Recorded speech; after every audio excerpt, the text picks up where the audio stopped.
Everyone, अब हम पहुंच चुके हैं methods of preparation of carboxylic acid में। हमने देखना है कि किस किस चीज़ों से हम कार्बोक्सिलिक एसिड को प्रिपेयर कर सकते हैं।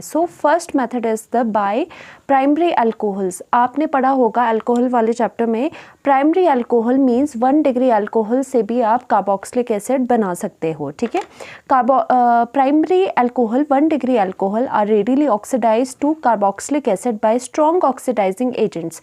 बट इसकी कंडीशन ये है कि जो ऑक्सीडाइजिंग एजेंट आप यूज़ करोगे इसकी ऑक्सीडेशन के लिए, वो should be strong oxidising agent. जो कि स्ट्रॉन्ग ऑक्सीडाइजिंग एजेंट्स कौन से होते हैं, जैसे कि KMnO4 हो गया। इसको किसी भी मीडियम में आप यूज़ कर सकते हो, एसिडिक, बेसिक या न्यूट्रल मीडियम में, या फिर आप K2Cr2O7 ले सकते हो, या फिर तीसरा आएगा आपका जोन्स रिएजेंट जो कि होता है CrO3 + H2SO4। बेसिकली ये एसिडिक मीडियम में आपका यूज़ होता है। ठीक है, तो हमने देखना है by primary alcohol that is 1 degree alcohol से कैसे बनता है। तो 1 डिग्री अल्कोहल लिख लो RCH2, ठीक है, OH लिख लेते हैं हम। तो ये प्राइमरी अल्कोहल दैट मीन्स ये 1 डिग्री अल्कोहल क्या होता है, 1 डिग्री अल्कोहल क्या होता है जिसमें कि हाइड्रोक्सिल जिस कार्बन से अटैच्ड है, ये वाला कार्बन, वो आगे सिर्फ और सिर्फ एक ही कार्बन से अटैच्ड हो। देखो ये वाला जो कार्बन है आगे सिर्फ और सिर्फ एक ही कार्बन, आर का मतलब कुछ नहीं है, हाइड्रोकार्बन ही है, कार्बन ही मतलब होता है। ठीक है, वो एक ही कार्बन से अटैच्ड है। ये हो गया 1 डिग्री अल्कोहल आपका। फिर अब कहा जा रहा है कि इसकी ऑक्सीडेशन करवानी है, इसकी ऑक्सीडेशन करवानी है वो भी अगर strong oxidising agent, strong OA लिख लेती हूँ मैं, ऑक्सीडाइजिंग एजेंट अगर आप लेते हो तो इसकी ऑक्सीडेशन हो जाती है सेम कार्बन नंबर, जो सेम कार्बन एटम्स वाले कार्बोक्सिलिक एसिड में। कार्बन कितने हैं यहाँ, R के साथ 1 लगा है, तो ये कितना बनेगा RCOOH। तो आपके पास ये बन गया कार्बोक्सिलिक एसिड। क्या मिला आपके पास, कार्बोक्सिलिक एसिड। ठीक है, अब इस पे एग्जाम्पल मैं देख लेती हूँ। एग्जाम्पल अगर आप लिखना चाहो तो आप कैसे लिखोगे, CH3, ठीक है, CH3 CH2OH अगर आपने ले लिया, ठीक है, और इसमें क्या करना है आपको, इन तीनों में से कोई भी रिएजेंट्स यूज़ करना है, क्योंकि ये क्या है, ये स्ट्रॉन्ग ऑक्सीडाइजिंग एजेंट्स है। हमने यहाँ पर सपोज़ अगर हम ऐसे लिख सकते हैं, इसे KMnO4 भी ले सकते हैं, और में हम यहाँ पे K2Cr2O7 भी ले सकते हैं, और यहाँ पे मीडियम कुछ भी हो सकता है। सपोज हमने H positive that means acidic medium ले लिया, या फिर यहाँ पे आप जोन्स रिएजेंट भी यूज़ कर सकते हो। तीनों में से कुछ भी आप ले सकते हो क्योंकि ये स्ट्रॉन्ग ऑक्सीडाइजिंग एजेंट्स है। और ये क्या काम करते हैं, डायरेक्टली इसको कन्वर्ट कर देते हैं इनटू द कार्बोक्सिलिक एसिड। और कितने कार्बन वाली कार्बोक्सिलिक एसिड होगी, जितने कार्बन अल्कोहल में प्रेजेंट होंगे, तो आपको मिला ये। ठीक है, this is the acetic acid, आपको एसिटिक एसिड मिल गई। इसी तरह से आपकी रिएक्शंस होती जाएगी।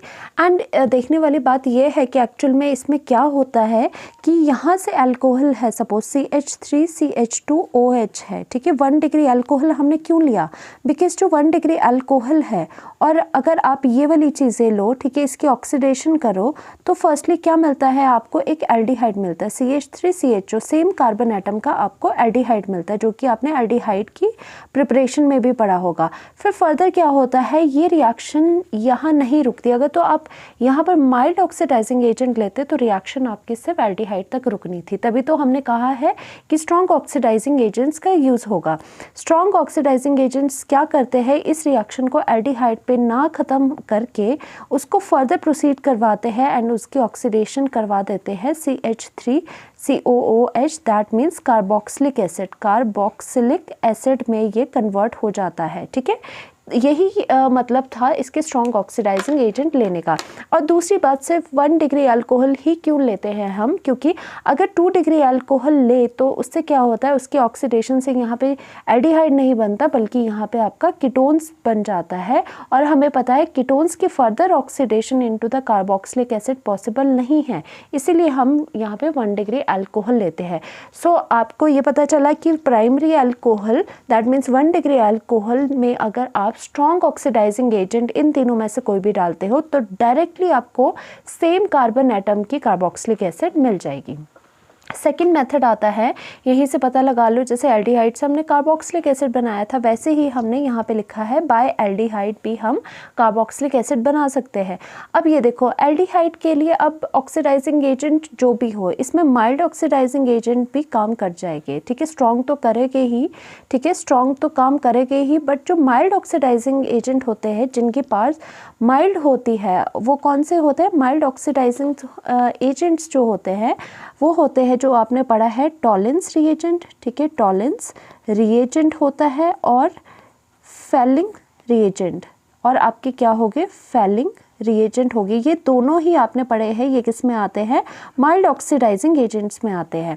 एंड आपको पता होगा टॉलेंस रिएजेंट क्या होता है? अमोनेटेड सिल्वर नाइट्रेट सॉल्यूशन होता है, और आपको ये कॉम्प्लेक्स मिलता है जिसकी रिएक्शन फर्दर आप करवाते हो, ठीक है। NH3 whole twice and positive ammoniated silver nitrate, ठीक है। टॉलेंस रिएजेंट अगर आपने वीडियो नहीं देखी, आप प्लेलिस्ट में एल्डिहाइड कीटोन वाले में प्लेलिस्ट में चेक कर सकते हो, दोनों के ऊपर वीडियो बनी है। अब ये क्या काम होता है? देखो स्ट्रॉन्ग ऑक्सीडाइजिंग एजेंट तो इजीली उसकी एल्डिहाइड के ऑक्सीडेशन करवा देगा कार्बोक्सिलिक एसिड में, बट जो माइल्ड ऑक्सीडाइजिंग एजेंट्स होते हैं, जैसे कि हमने टॉलेंस एंड फेलिंग ले लिए, वो क्या करते हैं? यहाँ पर मैं अगर एल्डिहाइड लिखूँ, ठीक है, एल्डिहाइड हमने ले लिया, वो क्या करते हैं? जैसे आपको पता है टॉलेंस रिएजेंट में अमोनिकल सिल्वर नाइट्रेट्स ये वाला आपका कंपाउंड होता है, ठीक है। अब ये क्या करता है? ये रिएक्शन करवा देता है, और ये क्या होता है? इसकी ऑक्सीडेशन, ऑक्सीडाइजिंग एजेंट है तो इसकी ऑक्सीडेशन करवा देता है RCOO नेगेटिव में, ठीक है। एंड खुद की क्या हो जाती है? इनकी रिडक्शन हो जाती है इनटू द Ag, क्योंकि ये Ag पॉजिटिव से Ag में जा रहा है, और यहाँ पे आपको क्या देखने को मिलता है? सिल्वर मिरर टाइप का देखने को मिलता है आपको, ठीक है। अब ये क्या हो गया? यहाँ से रिएक्शन इधर गई, और सिल्वर मिरर होने की वजह से पता चला कि एल्डिहाइड है, तो ये एल्डिहाइड का भी टेस्ट होता है। तो आप यहाँ देखो, आप यहाँ एल्डिहाइड से गए कार्बोक्सिलेट आयन तक, मतलब कार्बोक्सिलिक एसिड तक।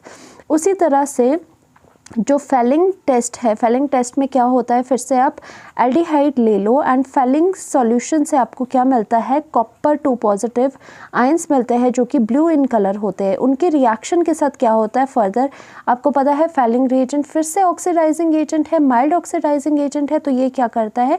इसकी ऑक्सीडेशन करवा देता है इनटू RCOO नेगेटिव, एंड खुद की ये रिडक्शन हो जाती है Cu2O में, जो कि आपको रेडिश ब्राउन पीपीटीज देखने को इसके मिलते हैं। रेडिश ब्राउन पीपीटीज आपको देखने को मिलेंगे। तो इसका मतलब ये है ये माइल्ड ऑक्सीडाइजिंग एजेंट्स है, तो ये भी इसकी ऑक्सीडेशन करवाते हैं एल्डिहाइड से कार्बोक्सिलेट आयन, कार्बोक्सिलेट आयन मतलब कार्बोक्सिलिक एसिड का आयन आपको मिल गया है। तो इसका मतलब है कि माइल्ड ऑक्सीडाइजिंग एजेंट भी इजीली कार्बोक्सिलिक एसिड में कन्वर्ट कर देते हैं, क्योंकि आप आधे रास्ते तक पहुंच गए हो, ठीक है। एल्डिहाइड से कार्बोक्सिलिक एसिड बनाना उतना डिफिकल्ट नहीं होता, इसलिए स्ट्रॉन्ग तो उसे कन्वर्ट कर ही देते हैं, बट जो माइल्ड ऑक्सीडाइजिंग एजेंट होते हैं वो भी कन्वर्ट कर लेते हैं। बट अगर आप यहाँ सोचो कि 1 डिग्री अल्कोहल से कार्बोक्सिलिक एसिड बनाना है, इन तीनों की जगह अगर आप ये टॉलेंस एंड फेलिंग अगर एजेंट लो, तो ये रिएक्शन यहाँ तक नहीं पहुँचेगी, ये रिएक्शन सिर्फ एल्डिहाइड तक पहुँचेगी। यही